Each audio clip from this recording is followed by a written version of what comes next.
Hey, we press live. So, welcome everybody to Social Selling for Newbies. And we won't tell you guys this, but we were sitting here waiting for the thing to go live. And then Tom realized we actually had to press the button that says go live. So, sorry for being about 45 seconds late. But Good thing the Tom, show is not Carson, about technology, huh? that's About right. using That's right. technology. Yeah.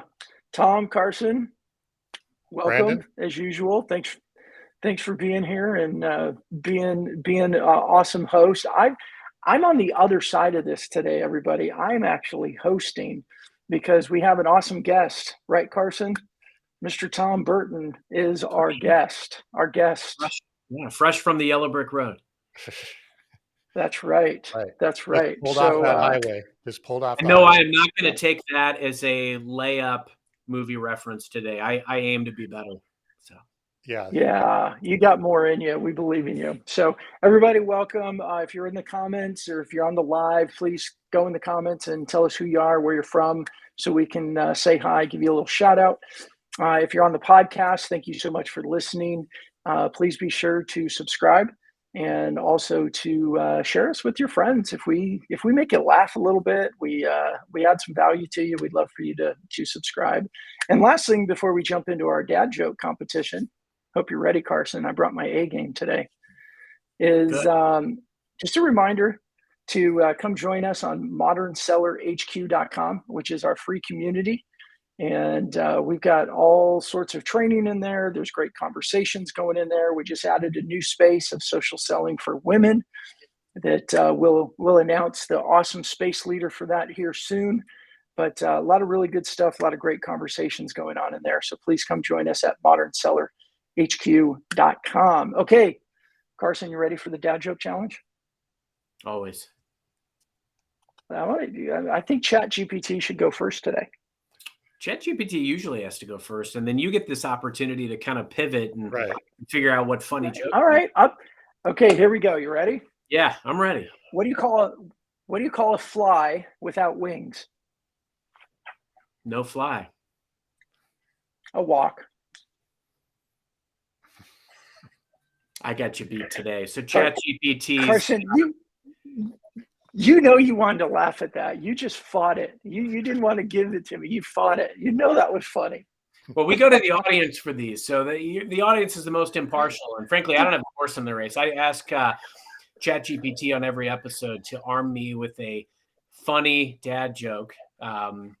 Keyword emphasis on funny for our show. Today's is, what do you call fake spaghetti? An impasta. Yeah, pasta. Oh, that's pretty good. Yeah. That's pretty good. Do I get a vote? Always, yeah. You're the guest. You I'm can own it. voting for Chat GPT this week, which There you go. puts Chat GPT ahead 6-2, I think. That's right. We got Butch in here. Butch will vote for I me. know where Butch is I'll going to feel vote. good about myself. Yeah. Butch is in your corner. Yeah. See? Yeah. Clear. He supports you as well. So you're the people's choice. Yeah, That's right. People's choice. I am the people's choice. That's right. I never win an Oscar, but I get a people's choice. I'll take it. I do it for the fans anyway. Okay, so let's jump into this because I'm excited about this. I think this is a really good conversation. It's a conversation that we've been having inside of Modern Seller as well, and that's why we asked Tom to be the guest. But Tom, just everybody knows who you are, but for those that might be new, you tell everybody a little bit about you and how you got to this place of being our revenue zone guru. Yeah. So, I mean, I've been in predominantly running tech businesses most of my career. I have a degree in computer science, but early on in my career, I got really interested in sales and marketing and the business side of it. And I don't know, I guess it was right before the pandemic. I was in a board meeting with one of our companies and, getting grilled in a usual board meeting. How are sales? What are your confidence level on sales? What does your forecast look like? And I realized in that board meeting, like, I didn't have a good answer. I didn't feel confident in what I was saying, but I couldn't really at that point in time figure out why. I just had this, punch in the stomach feeling like, I feel like I'm kind of BSing here and not really providing good data. And so I left that And I said, something is different here. Something is different. I don't know why I don't have confidence in what I'm saying in our sales pipeline. So I then kind of did a deep dive on really looking at everything that had changed. And what I found was a lot had changed, at least compared to the way I had always done sales and the companies I'd worked with had always done sales and marketing. And really that big change revolved around the buyer. It wasn't the seller, it was the buyer had changed and the buyer Mm. dynamics had changed. And so as I started to go through all of this and get it all together and talking to a lot of people, they're like, you got to put this in a book. You got to put this in a book. And so that's where the revenue zone ultimately came from, is all of this research I had done to try and figure out what had changed and how to change to adapt to this new world. So that's the quick overview. Cool. So thank you for that, Tom. I'm going to jump into this because I know, I believe this is a really important conversation, and I'm really excited for both of you to be able to share on this. But Tom, I want to start with this is the question is, what do buyers don't want? Let's start in the negative. Is that a double negative? Did I say What it do the right buyers way? don't want? And I think, I get it. Yeah. Yeah. So, well, I think the answer to that, right? We're all buyers. So think about ourselves as buyers, whether even as a consumer or as a business buyer. But the biggest thing is, as buyers, we don't want to make mistakes. So we don't want to make a bad choice. We don't want to make a bad purchase. We don't want to get pressured into something that, then we have buyer's remorse about. And it was funny, I was walking through Costco a couple nights ago, and my wife was like, "Hey, look at this nice golf shirt or whatever." And she picks it up. And my first thing that's going through my head is like, well, do I really need that? And is it going to fit? And, all of these things, right? I was like on the defense because I didn't want to make a stupid purchase or buy something I didn't need, Mhm. or buy something that's just going to end up in the closet and never get worn, or it doesn't fit. And all of those types of things, right? That's a little itty bitty example, but think about that in the business world, when there's a lot on the line when we're making B2B purchases. So, companies, individuals within companies, and I'm sure you see this, of course, Carson, in your world, they don't want to make a mistake. They don't want to be pressured into something that later on they said, God, I shouldn't have done that.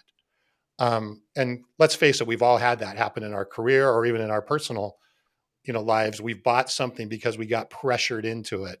And then afterwards we were, oh man, I shouldn't have done that, or I didn't want to do that, or God, I bought something, what I actually bought was different than I thought I was buying, or all of those different things. So what we don't want is, we don't want to make mistakes. We don't want to be pressured into things, and we don't want the remorse that goes with that. Now, we'll talk about it in a minute. I know what we want, but that's really the defensive part of it, of what we're, as buyers, what we're trying to do. Or sometimes my teenage daughter pressures me to buy her something that just ends up sitting in her closet. But Exactly. it's a whole nother story. Tom, you said something super important here. That's another podcast. Yeah, that's a whole nother show. We're going to be coaching dads on how to get through those tough moments. You hit on something that's super important here, Tom. The risks that are associated with making a buying mistake, feeling pressured, or experiencing buyer's remorse. A lot of times we as sellers, we don't think about that, nor do we No. coach and train our sellers to think about that. And I think that's why it's so important to look at that perspective.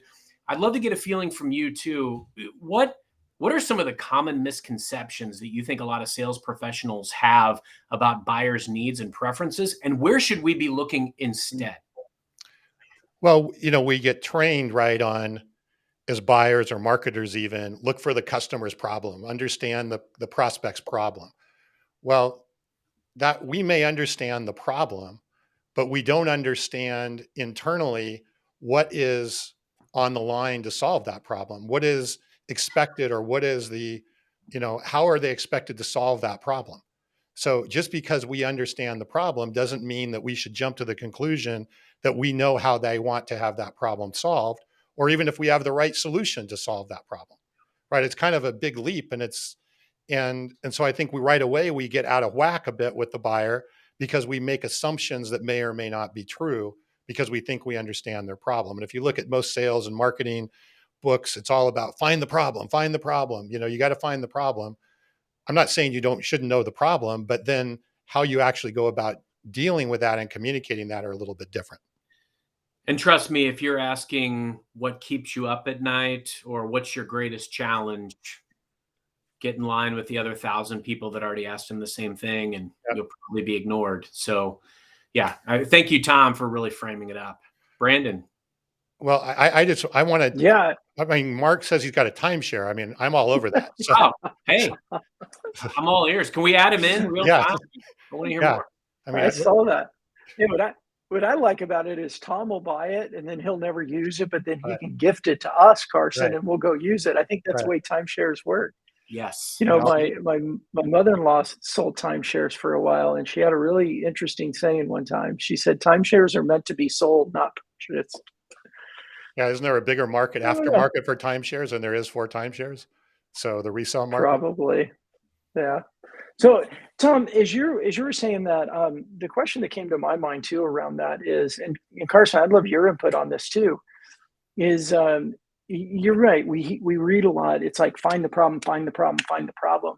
How do we go about really not just finding the problem, but also assessing how big of a problem that is? I think a lot of times as sellers, we're just looking for anything to bite, right? And they say something about a problem, and then we hone in on it, and we want to overemphasize it because we have an answer for that Yeah. problem. What's how do we do that with buyers these days to navigate that? Well, as I've always taught and done, right, I look at problems, quote unquote, into three categories. There's a 911 type problem, right? Where, and just this just happened recently with the Silicon Valley Bank all of a sudden shutting down, and all these people came out, hey, I have a loan for you. I can cover your payroll. That was sort of a 911 problem, at least for a couple of days anyway. But think about it in your own world. Like if you have a plumbing problem and you need a plumber, right? You have an immediate problem that you need solved right now. In business, there sometimes is 911 problems, but they're actually kind of few and far between. Then there's the next one, which is kind of what I call the vitamin problem, right? There's a problem that's something I should do something about. I ought to do something about it. It's probably, you know, not optimum, but is it a 911 situation and I'm willing to stop everything that I'm doing and go solve that problem? Maybe, maybe not. So it becomes more of a longer term challenge.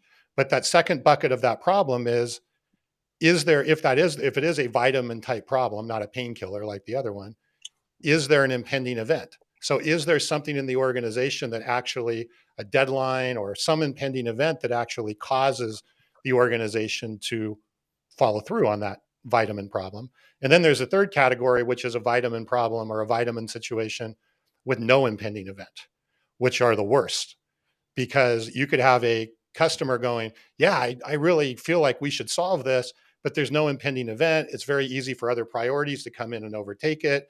It's very easy for something that's supposed to take 3 months to go to 9, all of those types of things, because there's nothing there to put that impending event. So I always try and look at problems in those three categories, at least to start with, and then try and figure out how to navigate based around what it is that we're doing. Does that answer the question, Brandon, of what you were asking? Or Yeah, yeah, I think so. Carson, how do you coach your team on the sales side?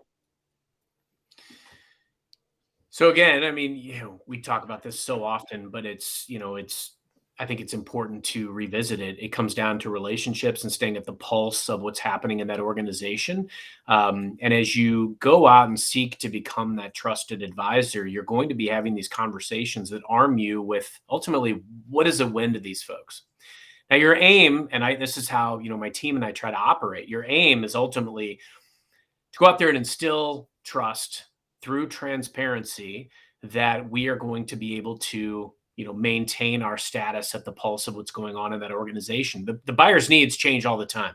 I mean, we're seeing that right now in real time. A lot of our conversations right now around where can we help alleviate costs, how can we make the overall investments more digestible. Now, I mean, this can come in the way of how do we help take out customer third-party solutions that we may be able to replace, or where might we be able to get creative in the spirit of long-term partnership.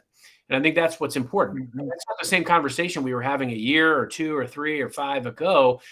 So I think the key element is to determine, okay, what is the problem, which you can do from company reports, earnings calls, ideally the voice of the customer directly, because you want to be able to sit down with that executive and hear exactly what they're looking to achieve and find a way to find common ground to make it happen. You're also going to be armed with a lot of other voices and perspectives.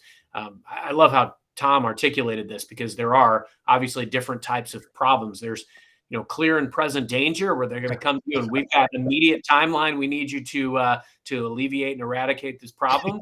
To, hey, we've got a little bit longer of operating room to be able to do this in. But either way, it's game time. It's problem elimination time. Carson, that was the most impressive way of slipping a movie into conversation that you've had yet. That was unplanned. Bravo, my friend. Yeah. Unplanned. Bravo. That was, and well it's still done. early, so we're still waiting for the main show with that. Absolutely. I like to keep people guessing. No, I want to just add something to what you just said, though, and this goes back to everything we talk about each week about relationship, and is the core of the modern selling strategy. But that relationship gives you the ability to understand those problems and to actually get real.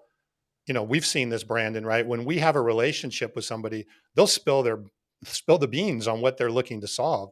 When you don't have a relationship, they end up being a little bit, hey, they're not sure if we're a salesperson or not, or can they trust us, or all of those things. And so to really understand any problem, you have to have the relationship to be able to get the data. And then you can determine, is it a clear and present danger, or is it something that can, move along from there? Tom, this is good stuff. And I want to spend some more time on what does the buyer not want, and what do they need.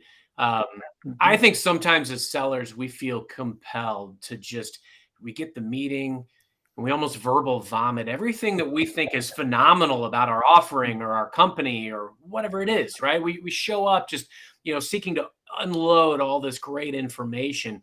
How do you recommend that salespeople balance that need and compulsion to provide information and insights with the risk of overwhelming buyers with just way too much information that may not be pertinent?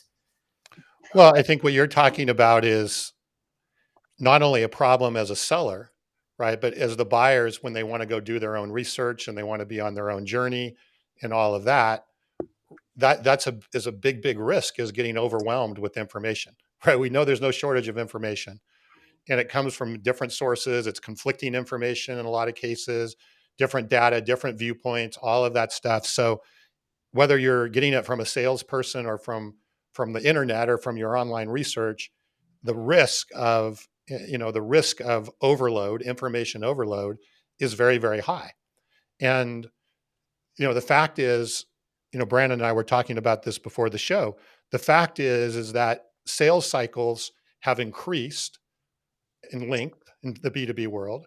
There are more and more no decisions than there have been. And a lot of that is because of that information overload and that confusion.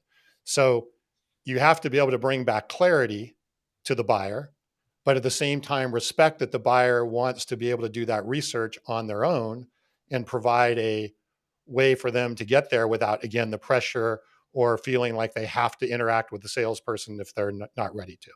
So it's definitely, had side effects, I guess you'd say, on the fact that the buyer, is more in control of that journey.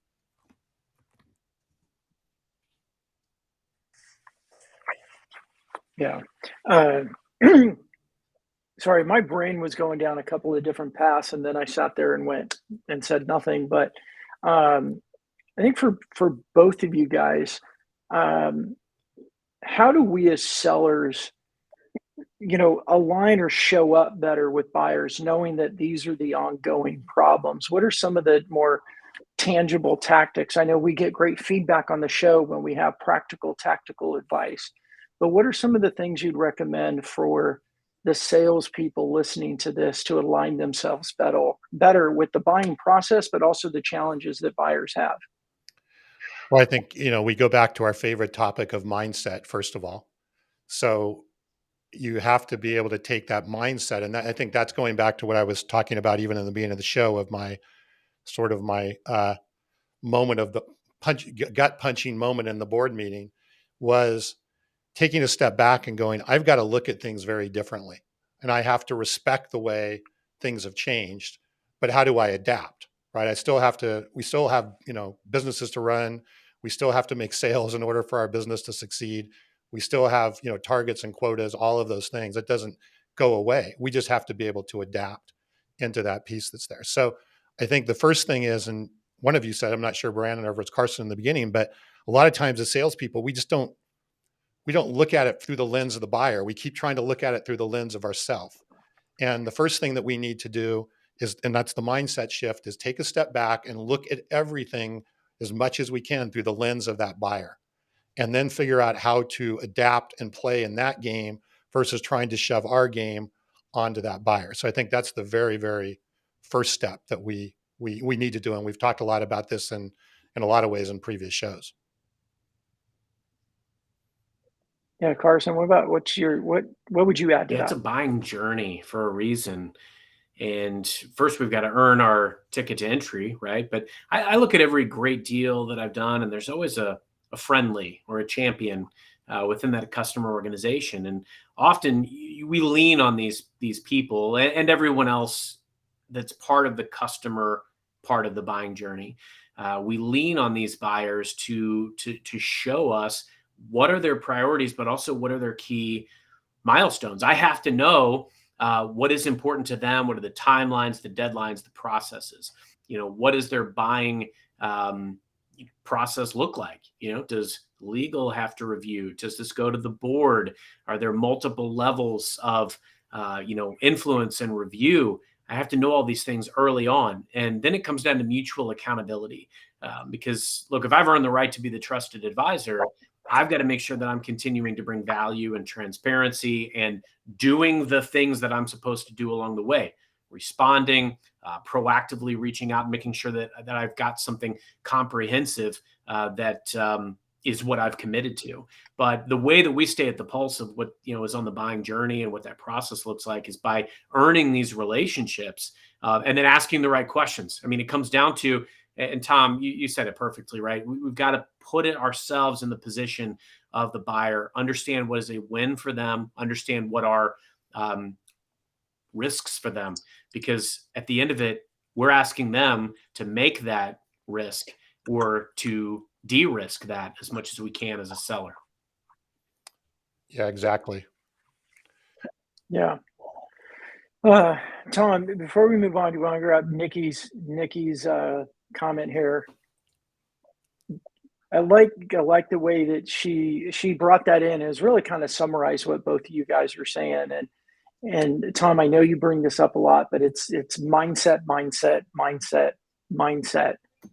that really has to shift in order for us to take these things like Nikki summarized and really make them important. Yeah, completely. And I think part two of, once you've got mindset and you're looking at it through the lens of the buyer, and you're knowing, the buyer wants to be in control of their own journey.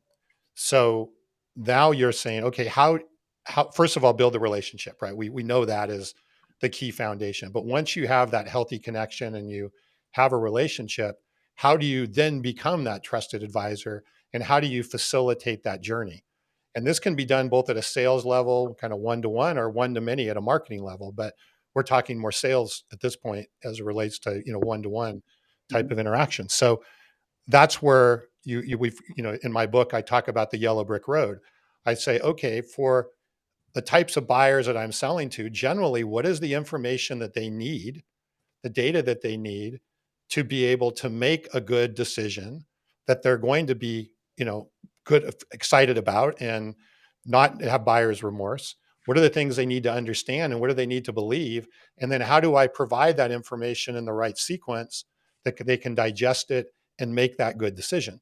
In the book, I use the example of, my wife wanting to go to an art museum, and I'm not a big art guy, right? But I've been to art museums, and like you just roam around and you get done at the end of the day, you have no idea what you've looked at. You're just kind of glazed over, right? And then we went to the Boston Museum of Art, and they had this guide that took us through the paintings and explained them and all. And it was like, wow, I left there felt like I really had a great experience. And it was the same museum. It was just a different experience. And I think that's what we want to do with our buyers is we want to be a guide. We want to lead them through, help them understand it, keep them out of the rabbit holes. And we have to continually do that by keeping the trust, because the minute you, Brandon, you say this all along, the minute we kind of throw the switch and we try and be a salesperson, what happens? They backpedal, they get defensive, you get ghosted, then you have to call Ghostbusters, right? All of those things start to happen. Tom, I think it's really all about which museum you go to, because when I got to the Philadelphia Fine Arts Museum, I ran up the steps. That's a dad joke and reference all in one. I mean, this is otherworldly. If you don't know what I'm talking about, look it up. Man! Prize. I'll give a free copy of my book to whomever posts first in the chat what movie I just referenced. God, I can picture it too. I think you guys. I think you guys are going every which way you can. We're all over the place today, and I still have another movie reference coming. But wait! Did you guys miss my movie reference there? Good old Clint Eastwood movie, Every Which Way You Can. Oh yeah. No? Yep. Nope. We I get missed it. Yeah. Every Which Way But Loose. Man. Yes. Every Which Way But Lose. You're right. Well, you guys weren't losing. He had another one. What was he? He had a different movie. You nailed it. He had another movie. Brandon, you nailed it. Yes. Well done. There you go. Right. Yo, Carson. I like it. Hey, guys, so this topic comes into buyer enablement versus sales enablement. I know that there's some confusion that we hear about with what is lead gen versus demand gen, what is buyer enablement versus sales enablement. You guys I don't know what the perfect question is for that, but I'd just like to tee that up for you guys to address those two and what the differences are and what you guys each see as the most effective way of engaging with buyers. Yeah, well, to me, buyer enablement is what we just went through, enabling the buyer to have a journey, a prosperous journey that leads to the outcome that they're trying to achieve, and to do it in a way where they get to that point and they make the decision and they make the purchase and they're excited about the purchase. They didn't feel like they were pressured. It was a winning experience for them all the way around, because that also sets the stage for whatever happens post-sale, or even further, ongoing sales and the ongoing relationship with the customer. So to me, buyer enablement is, again, how, as that trusted advisor, do I help facilitate that journey as best that I can by enabling the buyer? Now, sales enablement, right, on the flip side is, you'll hear that a lot, as training my sales team. How do they sell? How do they be more effective? And Carson, I think you do a great job of this. Is you're doing a lot of times training, you're enabling your sales team to be trusted advisors. So you're trying to enable them to be the trusted advisor so they can enable the buyer. And I think that's the right sales enablement, trying to enable salespeople like, well, make sure you call 5 times, or don't take no for an answer, or make sure you leave 45 minutes, whatever the case may be. That's old school, high pressure stuff that is, in my opinion, not the best, or our opinion, I think, are not the best sales enablement strategy. So well said. I mean, you're going to see more and more of this as the years go by, with the rise of data and information and artificial intelligence, and having all this information at your fingertips, both as a seller and a buyer. The game will continue to change. But Tom, you just said the most important thing yet, which is our role as sellers in buyer enablement amidst all of that. Something my team has done that just impressed the heck out of me was going so far as to not only get executive engagement with a customer executive. So getting, one of our executives aligned, multiple of our executives aligned with, the customer executive, but arming the customer executive with exactly the talking points that we were providing to our executives. Even going so far as to coach that buyer on what to do, what to ask for, how to get what they needed out of that discussion. These are the things that we are in very unique position to provide, but we don't necessarily always think about. Exactly. You take these steps.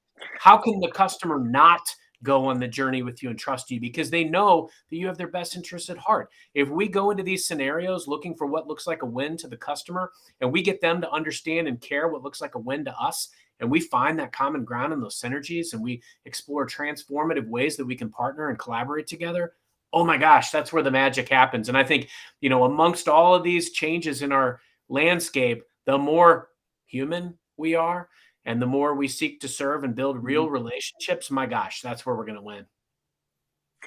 Hey guys, I want to push back with the question that we get asked a lot. Okay.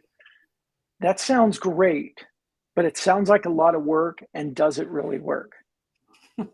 What other questions do we hear from sales leaders in there? But that's really what we hear from sales leaders, right? It's like, oh yeah, you give this great lip service and it sounds really neat on paper, but let me go put my KPIs in place and tell my team to get their butts on the phone and start pounding away and not take no for an answer. How would you respond to that in this case? I want to hear Tom's, but this is a perfect segue for something I've been wanting to say all along. Drum roll. I see a movie coming. Yeah. We have comfortable ways of mediocrity and failing that we undergo. So is it going to be work to change and have a different methodology, a different foundation, a different process? Yes, it will. There will be some work involved. I was talking to a friend and colleague and mentor of mine recently, and he was like, man, I really hate the phrase work smarter, not harder. It's like work smarter and harder. And yeah, there's going to be some hard work to building a foundation that can create the kind of success that you claim you want to have. But isn't it worth it? And frankly, if you create that foundation, the amount of work that you have to put into it will actually diminish if you build it right. You're going to have, checks and balances and tweaks and things like that. But you learn so much over a body of work. So I guess the immediate answer that I have is, does it work? Yes. And if you want to look at living proof, look at the guys on this call. We've been doing this a long time, though. You don't start out great.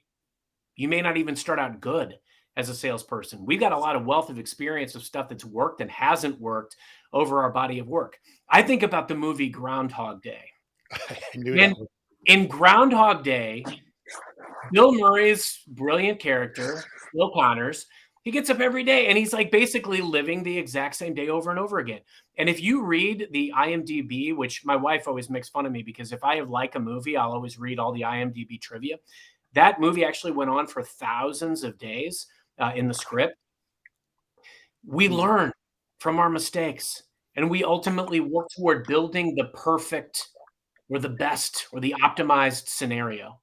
And so my challenge to you is, if you're asking if it works or if it's worth the hard work, it absolutely is. But you're going to accumulate all this wisdom over time of what works and what doesn't. Infuse that into what you do, into what you build, and you'll be the best version of yourself as a seller and frankly, as a person.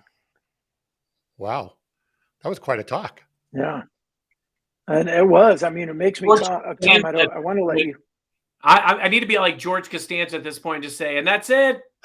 I'm done. I thought you were going to reference, who was the insurance salesman in Groundhog Day? Ned Ryerson. Ned Ryerson. Yeah, I thought you were going to reference him from the old school sales model.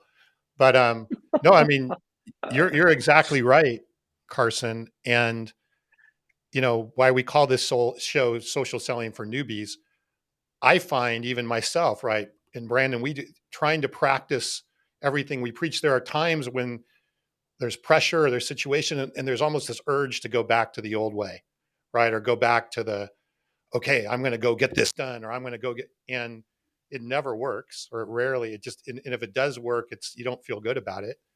So it's a constant iteration, right? It's a muscle movement as you're going through and talking about, Carson, there, that you have to get really good at. But if you go back to Brandon, your question, go back and listen. I think it's episode 18, if I'm not mistaken, of our show where we did social selling by the numbers. I think we have 2 of them. There's 18 and another one we can put them in the show notes. But I mean, the statistics in there, which are not our statistics, they're just statistics that are so mind-bogglingly different than the statistics associated with them or the KPIs associated with the traditional old school approach. So I believe that people use the KPI as an excuse to not, because they don't want to go through the change process. But if you really look at the KPIs and you look at the numbers, it's a no-brainer. But it is, to your point, Carson, it is work, it is change, it is all of those things. But I as sellers, I'm not sure that we have a choice if we're going to continue to be competitive in the B2B world. So if we're going to do it, we might as well do it well and really enable the buyer and Yeah. provide that journey. Yeah, Carson, I like the way, well, both of you said it, but Carson, how'd you say it? A comfortable way to be mediocre and fail. Comfortable ways of mediocrity and Yeah. failure. Think to yourself, like, how Yeah. many of those am I clinging to? It's easy. It's easy to sit in status quo or average. But if you want to be great, you want to be the best version of yourself, you're not going to be satisfied with doing what everybody else is doing. Yeah. And I think there's a way of sales leaders feeling comfortable in protecting a little bit of CYA that if I go buy a database, I put in email cadences into CRM and I have KPIs of 150 calls a day and I implement this, I somehow am going to at least be protected for not losing my job because I did the right thing, even though they may go into it knowing that those KPIs are not really producing like they have before. And it goes back, I think we talked about this on a couple shows ago, is, what you did to get here isn't going to keep you here. And that's where I think a season of the world that we live in right now, where we've got to be bold, we've got to be courageous. And I'm not saying just, throw everything out and go at it. Like put a couple of your sales team members into Modern Seller HQ and start incorporating some new motions and seeing where they go, or get a few people trained up. But I think it's just too easy for people to do the same motions and go, I did what I'm supposed to do. Well, and as you just pointed out, right, you're substituting activity for outcomes. So you're measuring activity, you're not measuring outcomes. And, even Carson, you were talking about some of the KPIs you're measuring against, which is connections and relationships. That's actually an outcome. That's a big, big deal as an outcome, right? That's a lot more of an outcome than a phone call or an email sent or a download of a, ebook or something like that. So, there are things that are very meaningful outcomes and milestones along the way. Those are the ones you want to be measuring. But yeah, it's not necessarily a function of activity. It's a function of outcome. And I think you're right, Brandon. People get nervous. Well, I'm not demonstrating enough activity. So therefore I'm going to, and outcomes, as we know, take time to create. So I'm not demonstrating enough activity. And I do think there's probably more KPIs and other things we can measure in this new world related to activity, but really it's the outcomes that we're trying to achieve. I love that. I had a mentor tell me years ago, like, don't ever embark on anything from a process perspective without a tangible, trackable outcome. It's good. And and what we're talking about too, and I'm pretty sure I've used this before on the show, is there was a podcast. I think it's the brutal one about selling. I haven't listened to it for a while. I got kind of bored and moved on to other I think ones. it's Brutal Truth, right? Yeah, Brutal Truth of Selling. Yeah, he had a BDR as a guest, and I believe she worked at Adobe at the time. And she told the story how she got called into her boss's office, and her boss said, "Hey, this is the call list of the person that's produced the most calls in the department." And it was this huge list of outbound calls. And her boss said to her, "And this is your list," which was substantially less. And she said she against the wall in that oh crap moment. And then her boss said to her, like, "Okay, calm down though, don't relax, because this is your close volume and this was his close volume, and it was like complete opposite." And she said, "What are you doing differently?" And basically her answer was quality versus quantity. And it was an example of quality versus quantity winning. And we just need more stories like that, because as much as I appreciate, Carson, you're right that we've done this for a while, but it's not. I think there's a misnomer out there that social selling takes a long time. Social prospecting, getting first calls, building relationships. It doesn't have to take years. You can do this very strategically and get there a little bit quicker. Well, and what happens is too, I've seen this is as you start to build that foundation of relationships, your sales results start to hockey stick. And they start to hockey stick organically based on the hard work that you put in to build the relationships and have the right tools for enabling those relationships and enabling the buyers. Once you start having that happen, the flywheel starts to occur and then the hockey stick happens along the way. And there's a lot more predictability. That's what one of the subtitle in my book is, the new way of predictable revenue growth. That's what we want, is predictable revenue growth. That's what I didn't have in that board meeting. I didn't feel like I could predict anything. So ultimately that's what we want to get to. And it comes through the process that we're going through. Cool. Here's what I'd love to do. Carson, can you summarize a little bit of what we've said and what you think is most important for people to take away from the show today? Then Tom, I want to give you a chance, like we would with the guest, a little bit around your Yellow Brick Road, your book, and where people can find you if they wanted to talk to you. I'll do a little plug for Modern Seller HQ. Then Carson, you can do a sign off. How's that sound for a wrap up plan? Boy, we got a process. I like it. I mean, you kind of put me on the spot here, Brandon, because I wasn't really paying much attention. I was really hoping to stick the landing on Groundhog Day, but I'll do my best. Let's see how we go. I think where we really focused today was not only the importance of understanding what buyers want, but also what they don't want, and how we as sellers can really take the responsibility seriously of showing up, meeting them where they are, armed with relevant data and intel that we've gleaned from a number of sites, but mostly, again, seeking to uncover that trusted advisor status. What resonated greatly with me from Tom was really the heart and the impetus of where this all came from. He had a kludgy forecast, and I think we've all been there, right? Like, how confident are you? What's amazing to me, and as I've seen this evolve, and I work in a sales culture, is, we had what was called a closest to the pin, which ultimately became known as our CFO forecast, right? There's some onus when you're calling it a CFO forecast. I got to really, I'm putting it out there. If I'm going to say I'm going to hit this number exactly, and I'm going to be, tracking to that and on calls about that every week. And so I think the key is think about the goals that you have, whether they're revenue or KPI focused, but it's all about the process that you build around that to show up the right way to sellers, arm yourself with the right level of intel to understand their buying process, to make sure that you understand that this is, in fact, a journey, but that you've got to earn your keep. You got to earn your right to be there, but you've also got to keep earning over and over to make sure that you're part of the buying journey and the post-sale journey so that there's ultimately more buying. But those were some of my key takeaways. And that really, as we see time and frankly, technology and AI and data and mechanisms by which we can connect with people continue to change, it's all the more important that we stay true to those fundamentals, and we at the heart we're really at the pulse of what buyers want. I love the kludgy forecast. We've all been there, haven't we? Yeah. And it doesn't feel good, right? It doesn't feel good, and it's you can dance around a little bit, but it's not, especially at a board meeting, it's not what you want to be doing. So, I think we need like kludgy forecast with a big slash through it. That's the thing. Done. We got a new. I see a new graphic in our future. A new graphic for our community. Yeah. That's it.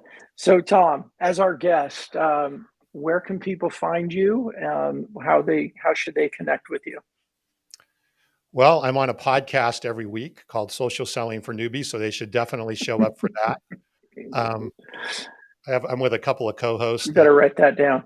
Yeah, but no, I mean, the book I wrote is called The Revenue Zone. It's on Amazon. It's an audiobook. It's paperback as well. The website's therevenuezone.com. But really, in the Modern Seller HQ community, I created a whole course in there about this that kind of filled in some of the gaps. So one of the things, the book's almost a year old now. So one of the things I've learned in the last year is that, I've definitely learned some things that I didn't know before I had written the book. So the course is more of a fill in the gap type of thing, some videos and other things based on the lessons learned on how to do that buyer enablement. How do you work out, the right content for the right buyers, and how do you provide that? And how do you build a buyer enablement strategy, which is what the Yellow Brick Road is. So there's a course it's in the Modern Seller HQ community on that.